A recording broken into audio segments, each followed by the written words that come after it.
So, ayun, what's up mga kananay ko? What's up guys? Ayan, the darn. So, ngayon, magluluto tayo ng mekos-mekos na pansit. O, di ba? Alam nyo ba yung mekos-mekos?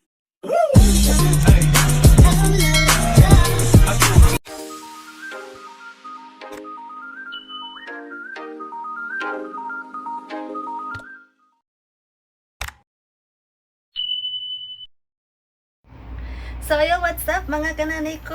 What's up guys? Ayan, the darn. So, ngayon, magluluto tayo ng mekos-mekos na pansit.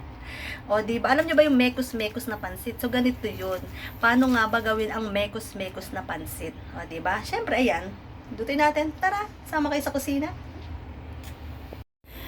So guys, ayan, mayroon tayo ditong pinitpit na bawang, sibuyas, at saka ito yung hipon na maliliit. Hibi kung tawagin yan sa amin. Ewan ko sa inyo kung anong tawag dyan.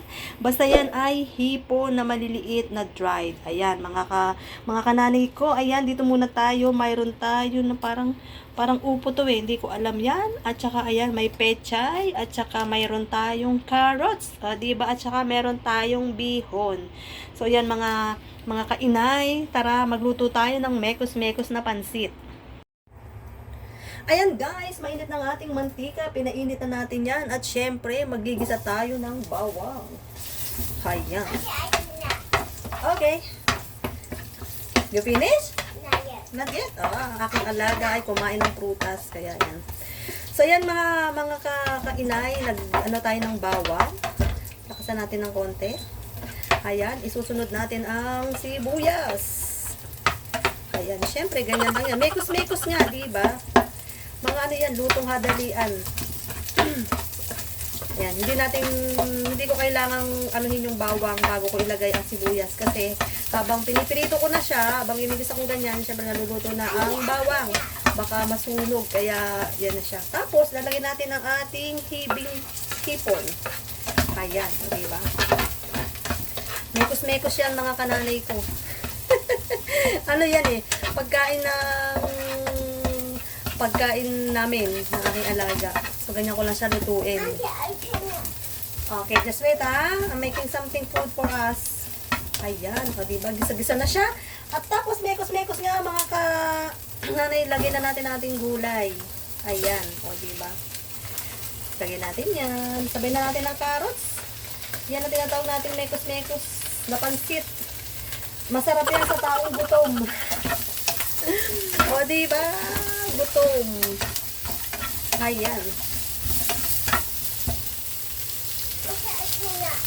That's it, Okay? Siyempre, lagyan natin ng konting tubig para hindi siya malikit.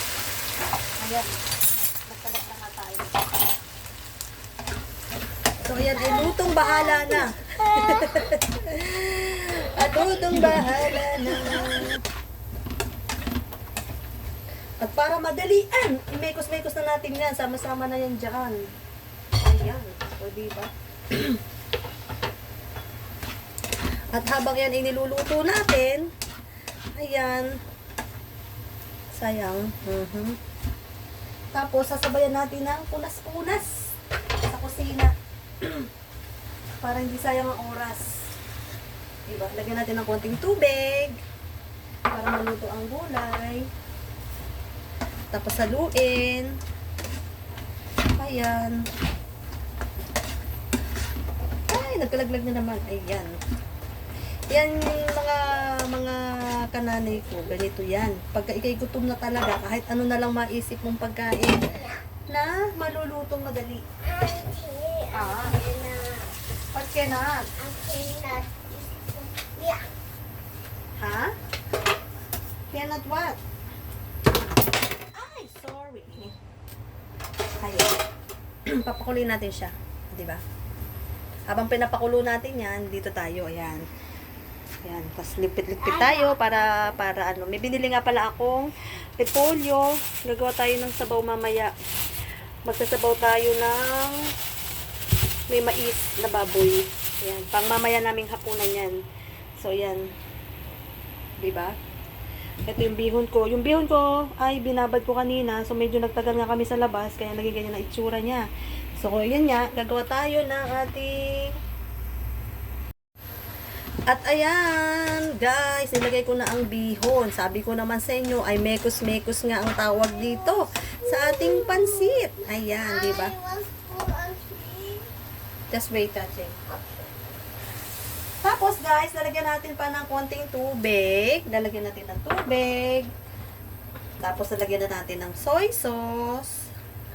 Ayan. Sana, wag umalat. Lagyan na natin ng paminta. Ako mahilig sa paminta, yan. Pero hindi natin masyadong dadagdagan kasi may bata akong kasalo dito. So, ayan yan. Ang mekos-mekos na pansit. O, diba? Kahit ano na lang sa taong gutom. So, ayan. Lutuin natin ang ating bihon. Tatakpan natin yan para maluto. Takpan natin. Dadyan. Magantay tayo ng ilang minuto. A few moments later. So, ayan, guys. Tingnan natin ang ating pansit-pansit na minekos-mekos ng inay. Ayan, dadar, natuyo na siya. Tapos, haluhaluin na natin. So, wala na siyang sabaw. Ayan, pwede na siguro siya. Dahil ako'y gutom na gutom na. Ay, naku naman. Ayan, o, diba? Yan ang ating minekos-mekos lang na pansit. O, diba? Masarap yan sa taong gutom. Diba? Wala nang pinipili yan. So, ayan, mga kainay. Lagyan natin ng ating alaga ng pansit. So, ayan. Ganyan lang siya kasi baka hindi naman niya maubos. So, madali namang magdagdag kapag gusto pa niya. So, patayin na natin ang apoy. At dahil nga ako sa gutom, ayan, tayo kakain. Diba?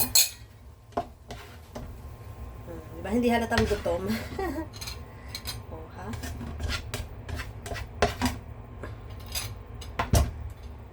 O, diba? May natira pa. Merienda mamaya. So, yan guys. Ayan ang ating minekos-mekos na pansit. Tara, let's eat the joy. So, yun na nga guys. Ayan, luto ng ating pansit. Tara, let's eat. And, kung di pa kayo nakasubscribe sa akin, pwede kayo mag-subscribe. Ayan. Thanks for watching.